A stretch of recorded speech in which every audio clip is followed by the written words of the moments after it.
자식에게 죽는 그날까지 짐이 되지 않고자 죽어림을 다하는 부모가 있는 반면, 어느 부모는 죽는 날까지 자식의 도리를 운운하며 그 책임을 묻는 부모도 있죠. 어떤 부모든지 간에 자식으로서 제 부모를 챙기고 공양하는 일이야말로 키워준 은혜를 갚는 일이자 마땅하게 해야 하는 도리겠지만, 저는 지금 어떤 부모를 선택해 그 책임과 도리를 다 해야 할지 그 기로에 놓이게 되었어요. 어느 자식이 부모를 선택하냐 괘씸하다 생각하는 분들도 계시겠지만, 저로서는 제 가족을 지키기 위해 어쩔 수 없는 선택해야만 하는 이 배은망덕한 제 사연 한번 들어보시겠어요? 저는 이제 막 40이 된 새 아이의 엄마이자 얼마 전 다시 일을 시작하여 겨우 경력 단절에서 벗어난 한참 회사에 적응 중인 두 번째 신입사원이에요. 저는 중학교 때 어머니가 오랜 지병 끝에 세상을 떠나시고 아버지 손에서 남은 유년기를 보냈어요. 하지만 그렇다고 해서 아버지의 사랑이 부족했다거나 하진 않았죠. 그저 다른 집들 다 하나씩 가지고 있는 가슴 한편 먹먹한 사연 하나가 저희 집에도 존재할 뿐, 아버지는 30여 년 넘게 교직 생활을 하시며 저와 오빠를 바르게 키우고자 부단히 노력하셨죠. 그 결과 저와 오빠 모두 명문대에 입학하여 큰 어려움 없이 대기업 입사를 이뤄냈고, 두 자녀가 성장해 제 밥벌이를 할 나이만큼 세월이 흘렀지만 아버지는 여전히 혼자였어요. 오빠와 저는 제법 나이가 차고서야 철이 조금 들었는지 아버지에게 재혼을 권유해 보았지만, 아버지는 저희가 시집장가를 들적 자신의 재혼이 흠이 되어 보이기 싫다며 한사코 손사래를 치셨죠. 요즘 세상에 그게 무슨 흠이겠냐마는, 그땐 저희 남매 모두 결혼한 사람도 없었고 아버지의 우려가 어쩌면 괜한 걱정은 아니라는 생각이 들자 아버지가 완강하신 태도를 이유 삼아 더 이상 그 뜻을 꺾고자 하진 않았어요. 그렇게 저와 오빠 모두 각자의 삶을 보내느라 정신이 없었고, 무엇보다 저는 이제 갓 신입사원 워크숍에 참석해 처음 겪어보는 사회생활에 선배들 눈치나 살피는 아직 대학생 티가 역력한 어리버리 그 자체였죠. 그렇게 한참을 이리저리 불려다니며 정신을 못 차리고 있다 보니 어느새 저는 저희 부서 대표로 저희 회사 워크숍의 전통인 콩 옮기기에 선발되게 되었어요. 저는 대학교 때도 과대표를 맡을 만큼 내성적이기보단 외향적인 사람에 가까웠지만, 처음 보는 사람들 앞에서, 그것도 선배들의 기대찬 눈빛을 맞이하고 있다 하니 면접 볼 때도 하지 않았던 긴장감에 젓가락으로 콩을 집는 내내 떨어뜨리기 일쑤였죠. 그러다 보니 얼굴은 빨개지고 손에는 어찌나 힘이 들어가든지 결국 손에 쥐가 나서 더 이상 콩을 옮기지 못하게 되었어요. 지금 생각해보면 죽을 죄도 아니고 적당한 너스레와 쇼맨십으로 잘 넘길 수도 있었을 텐데, 그땐 그런 노력함 따윈 저에게 있을 리 만무했고, 눈앞에 펼쳐진 선배들의 실망스러운 눈빛에 제대로 고개도 들 수 없었어요. 금방이라도 눈물이 왈칵 쏟아질 것만 같던 찰나 제 옆으로 누군가 다가와 젓가락을 가져가더니 있는 힘껏 콩을 옮겨 담더군요. 누군가 싶어 고개를 들어보니 저와 같이 입사한 남자 동기였어요. 그는 단숨에 콩을 그릇에 옮겨 담더니 빈통을 머리 위로 올리며 그와 함께 저의 손을 번쩍 들어올려 저희 부서의 승리를 알렸어요. 마치 전장에서 승리하고 적진의 깃발을 뽑아 돌아온 장수처럼 말이죠. 그의 승전구 덕분에 저희 부서를 의기양양했고, 그 덕분에 분위기에 휩쓸려 저의 실수도 잘 무마되는 듯 보였죠. 저는 앞으로 함께 일할 동료이자 저희 부서의 하나뿐인 남자 동기이기에 잘 지내 나쁠 거 없다는 생각에 고마운 인사도 전할 겸 저녁 회식 자리에서 술잔을 들고 그의 옆자리로 찾아갔죠. 그는 저를 보자마자 아까 맥주 한 잔을 따라주며 아까 고생했다며 충분히 의수될 수도 있을 법한 얘기는 접어둔 채 앞으로 잘 부탁한다며 먼저 고개를 숙이더군요. 그런 그의 모습을 보고 있자 하니 참 괜찮은 사람이다 싶었어요. 워크숍이 끝나자마자 저희는 업무에 뛰어들었고 저희 부서는 회사에서도 핵심 부서에 속해 있어 업무를 배울 새도 없이 실무를 하느라 매일이 밤새며 연속이었죠. 그러던 중 몇몇 핵심 부서에서 핵심 인력을 창출하는 큰 프로젝트에 저희 부서 중에서는 저와 저의 남자 동기가 뽑혀 함께 TFT 팀에 합류하게 되었어요.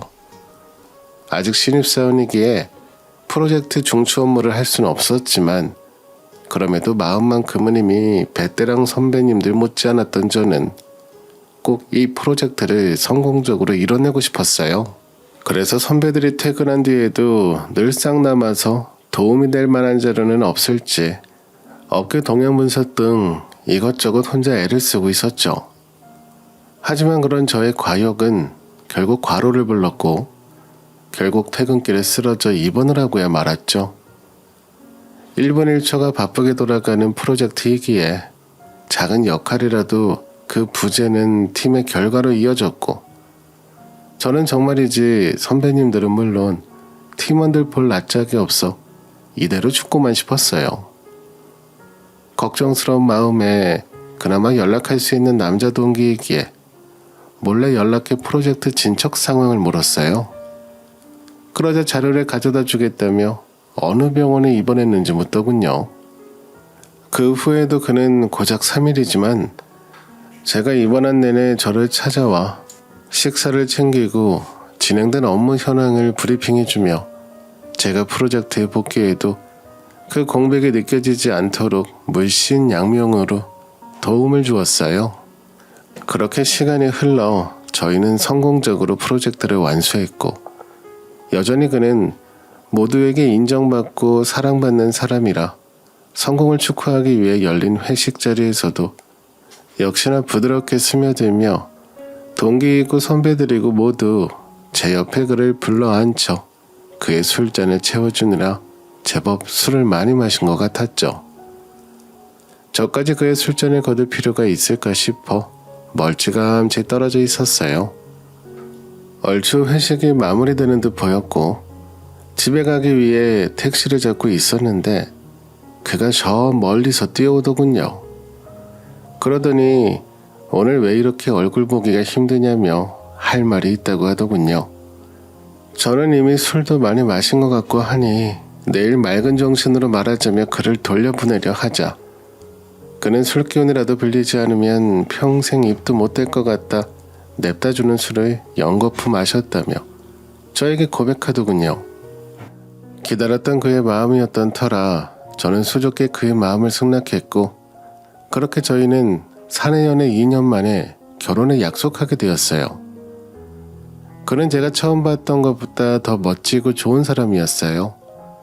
그는 거제에서 태어나 아기 때 아버지가 사고로 돌아가신 후 홀어머니 밑에서 누나와 형과 함께 자랐고 가정 형편이 넉넉지 않던 터라 어려서부터 안 해본 일이 없었고 그러면서 동네에서 내노라 하는 수재로 고등학교 때부터 장학금을 타며 3남매 중 유일하게 명문대에 진학했고 등록금을 도와줄 형편이 아니라는 걸 알았기에 죽을 힘을 다해 공부했다고 하더군요. 그 결과 4년 내내 장학금을 한 번도 놓친 적이 없을 정도로 쉼없이 열심히 살아온 사람이었어요. 그런 그의 살아온 인생을 듣고 있자 하니 정말이지 성실과 책임감이라는 단어가 의인화되었다면 이 사람이 아닐까 싶을 정도로 그 나이 또래 남자들에게서는 찾아볼 수 없는 심성과 인품이 느껴지는 남자였죠. 그렇게 그와의 결혼은 처음부터 예정되어 있던 일인 것처럼 결혼을 한다면 이 남자와 하는 게 저에게도 당연한 수순처럼 받아들여졌고 처음으로 시어머니께 인사를 올리고자 거제를 찾았죠. 시어머니의 첫인상은 남편과는 사뭇 달랐어요. 시어머님은 갑자기 사고로 남편을 잃고 거제에서 물질해온 해산물을 가져다가 작은 횟집을 운영해내며 여자 몸으로 3남매를 키워낼 만큼 강인한 분이셨죠. 그래서인지 남편을 향한 시어머님의 자긍심은 남달라 보였어요. 마치 서울에서 상경에 금이 환영한 아들을 버선발로 맞이하는 어머니 마냥 처음 인사를 드리러 온 저를 보기보단 아들을 맞이하기에 바빠 보이셨죠. 그렇게 한상 떡하니 차려진 바다밥상 앞에서 살뜰히 아들을 챙기더니 그의 식사가 마무리되고서야 저에게 눈길을 주시더라고요. 하지만 저도 남편과 같은 아들이 있었다면 저렇지 않았을까 싶어 그런 시어머님의 모습이 영 이해가 안 가진 않았죠. 시어머님은 대뜸 저에게 어느 대학을 나왔냐며 물으셨고 저도 어디 가서 빠지는 학교는 아니었기에 제 출신 대학을 말씀드렸어요. 그러자 시어머님은 에잇 우리 아들보다 안 좋은 대학 아니냐며 연신 그를 가졌을 때 태몽부터 어려서는 얼마나 영특했는지 마치 위인전 마냥 그의 일대기를 쭉 나열하기 시작하시더군요. 그러더니 저희 집에 호구조사가 시작되었고 어려서 지병으로 어머니를 여의었던 소리에 갑자기 무슨 병이었는지 꼬치꼬치 물으시더니 결혼 전에 꼭 건강검진서를 받아오라며 신신당부를 하시더니 그제야 살짝 눈치가 보이셨는지 요즘은 다 결혼 전에 서로 건강한지 알아보지 않냐며 자신이 과부로 살아봐 아는데 이게 여간 쓸쓸하고 쉬운 일이 아니라며 다 저를 생각해서 그런 거라고 말을 덧붙이셨죠. 여자 혼자 몸으로 가족을 책임지다 보니 여기 치이고 저기 치이며 살아 젊어서부터 마음의 여유가 많지 않아 저러시나 보다 싶다. 그런 시어머니의 모습이 불편하지 않았다면 거짓말이었지만 그럼에도 같은 여자로서의 연대감이랄까요? 혹은 연민이었을까요? 그런 알 수 없는 미묘한 감정이 싹 트며 그래도 나쁜 분은 아니다 싶었어요. 갑자기 시어머님은 온 김에 마을 사람들에게 인사시켜주겠다며 제 손을 이끌고 동네로 나가셨고 보는 사람들마다 족족 면허하게 될 아이라며 저희 아버지가 오래 교편을 잡은 분으로 서울에서 교장 선생님을 하신 만큼 훌륭한 교육자 집안에서 자랐다며 그래서인지 저도 좋은 대학을 나와 그 들어가기 어렵다는 대기업을 다니고 있다며 작은 동네라 망정이지 노인에 간 마을에 간 동네 슈퍼마켓을 샅샅이 돌고 나서야 인사를 마칠 수 있었어요. 내심 저를 자랑하고 싶어 여기저기 돌아다니는 시어머님을 보니 과하다 싶으면서도 제가 마음에 드시구나 싶어 귀엽게 느껴지기까지 하더라고요. 그렇게 저희는 양가의 축복 아래 무사히 결혼을 할 수 있었고 생각보다 별탈 없이 물 흐르듯 자연스레 결혼식을 올릴 수 있어서였는지 저희는 신혼여행에서 돌아오자마자 허니문 베이비가 생기는 겹경사까지 맞이하게 되었죠. 첫째를 출산하니 정말이지 저의 일상은 매일이 어떻게 흐르는지 알 수 없을 만큼 정신없이 흘러갔어요. 그러다 보니 어느새 육아휴직 기간도 그 끝을 향해 달려갔고 결국 모두 소진하고 회사로 회복기를 앞두고 있었죠. 그러다 보니 이제 아이를 어디에 맡겨야 하나 막막하기 그지없었어요. 그러다 문득 시어머님이 떠올라 부탁을 드려볼까 싶었지만 산후조리원에서 몸을 풀고 있던 저에게 첫째를 안아 올리며 애기 맡길 생각이라고는 어쩔 수 없이 회사 퇴근과 동시에 육아 출근을 이어가며 일과 육아를 병행해 나가기를 3년. 그러던 중 저희에게 둘째 임신 소식이 찾아왔고 저희는 무려 일란성 쌍둥이였죠. 정말이지 하늘의 축복이다 싶었어요. 남자 쌍둥이를 낳기 전까지 말이죠. 정말이지 아이가 하나이다 셋이 되는 건 제가 감히 상상할 수 없는 수준의 육아 난이도였어요. 하나가 울면 하나가 따라 울기 시작하다 보니 뜬 눈으로 잠을 지새기 일쑤였고, 제대로 앉아서 밥을 먹어본 적이 언제인지 화장실도 갈 수 없어 방광염에 변비까지 걸리다 보니 최소한의 인간으로서의 모습을 갖추기도 쉽지 않았죠. 그러다 보니 금세 체력의 한계가 여실히 드러났고, 정말이지 누구라도 제발 저를 도와줬으면 좋겠다는 절박한 마음에 결국 어쩔 수 없이 시어머님에게 연락을 드릴 수밖에 없었죠. 그러자 시어머님은 왜 자기한테 연락하냐며 저희 아버지는 뒀다가 국 끓여 먹을 생각이냐고 물어보시더군요. 그러면서 거리상으로도 자신보다 저희 아버지가 훨씬 가까운데, 하나밖에 없는 딸인데 그런 딸이 낳은 손자들 좀 못 봐주겠냐며 온갖 핑계는 물론 저희 아버지의 부성애를 들먹이며 한사코 거절하시더군요. 얼마나 봐주기 싫으면 저러나 싶으면서도 저런 마음인 사람한테 애를 맡겨도 문제다 싶었어요. 애들을 보시면서 얼마나 싫은 내색을 하실까 싶었고, 무엇보다 제가 애들을 믿고 맡겨야 하는데 시어머님을 향한 믿음 자체가 없었기에 제가 시어머님께 맡기고 제대로 일이나 할 수 있을까 싶었어요. 결국 저는 그런 시어머님의 태도에 실망해 남편에게 이러이러하니 그냥 내가 이 차에 회사를 관두고 집에서 아이들을 살피겠다고 하였죠. 그러자 남편은 저에게 통영에 있는 누나네 애들도 봐주기 싫어서 그래서 횟집을 차리신 거라며, 횟집을 차려두면 본인이 매일 나갈 일이 생길 테고, 그럼 어찌됐거나 표면적으로는 할 일이 있어 손주들 안 봐줄 명목이 생기는 터라 손님도 없어 늘 적잔데도 기어코 횟집 문을 닫지 않는 거라며 시어머니께 일말의 기대도 하지 말라 하더라고요. 그런 비하인드를 듣다 보니 저도 더 이상의 미련이 싹 사라지더군요. 남편도 저만 괜찮다면 집에서 아이들을 돌보는 게 좋겠다며 되려 자기가 못 도와줘서 미안하다고 제 두 손을 맞잡더군요. 그러곤 자기가 야근 수당까지 톡톡히 채워오겠다며 쌍둥이도 유치원 갈 때까지, 첫째 학교 들어갈 때까지만 고생하자고 저를 다독이더라고요. 다시 한번 이 남자와 살기를 잘했다 싶었어요. 그렇게 저는 퇴직 수순을 밟았고, 저의 첫 회사이자 오랫동안 일해온 직장이라 아쉬움은 컸지만 지금으로서는 아이들을 잘 키워내는 게 저희 부부에게는 더 값진 일이라 생각하며 조금만 참고 견뎌내자 싶었어요.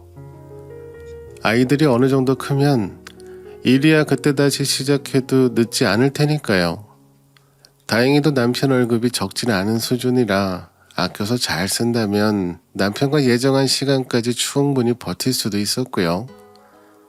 저는 그렇게 집에서 육아를 전담하며 아이들을 돌보는 데 열중했고, 저도 제 아이들을 제가 직접 돌보다 보니 안심이 되어 마음도 한결 편했어요.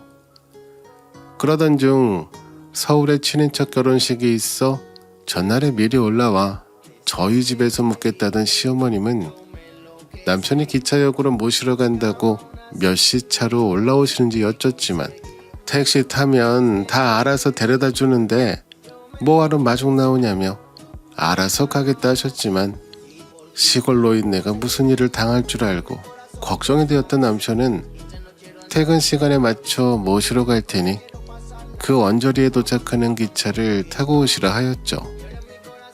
저도 조금 불편한 마음이 들긴 했지만 그렇다고 애셋을 이고 지고 제가 기차역에 가는 것보다 저도 그게 낫다, 남편이 퇴근길에 모시고 오는 게 낫다 싶었어요. 어차피 오셔서 아이들 한번 돌봐주신 적 없었기에 느지막하게 오시는 게 저를 도와주시는 일이기도 했고요. 그날도 남편 끝나는 시간에 맞춰 오시겠거니 싶어 저는 집에서 아이들을 돌보느라 여념이 없었어요. 그런데 갑자기 저희 집 비밀번호 키 눌리는 소리가 나더니 바리바리 짐을 들고 시어머님이 들어오시는 게 아니겠어요?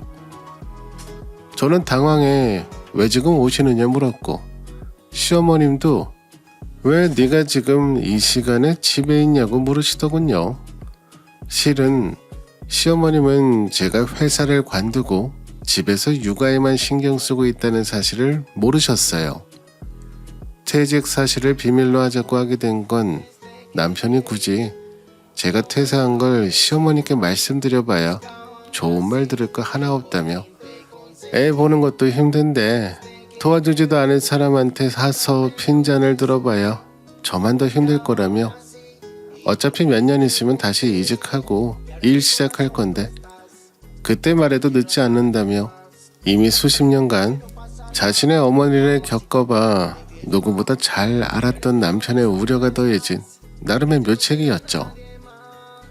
그간 잘 숨기고 있던 터라 퇴사하고 1년이 넘도록 시어머님은 눈치조차 채지 못한 채 아직도 제가 철석같이 대기업에 다니고 있는 며느리라 믿고 계셨죠. 하지만 제가 나쁜 짓을 하는 것도 아니고 시어머님 손자들 키우려고 회사를 잠시 관둔 것뿐인데 싶어 이참에 들킨 김에 다 실토하자 싶어 이런 사정으로 회사를 관뒀다 시어머니께 고하게 되었죠.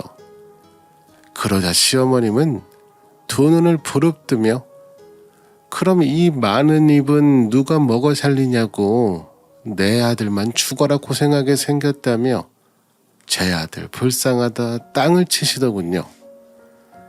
그러면서 요즘 같은 세상에 누가 애를 셋이나 낳냐며 안 살림 꾸리는 여자가 애초에 몸조심했으면 이런 일도 없지 않겠냐며 연이어 저를 나무라기 시작하시더군요.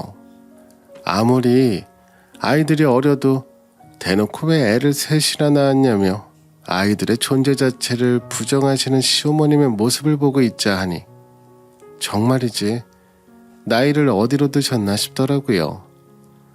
아니 대체 일말의 예의는 있으셔야지. 아무리 애들이 어려도 저 흉보는 거는 애들도 귀신같이 알 텐데 말이죠.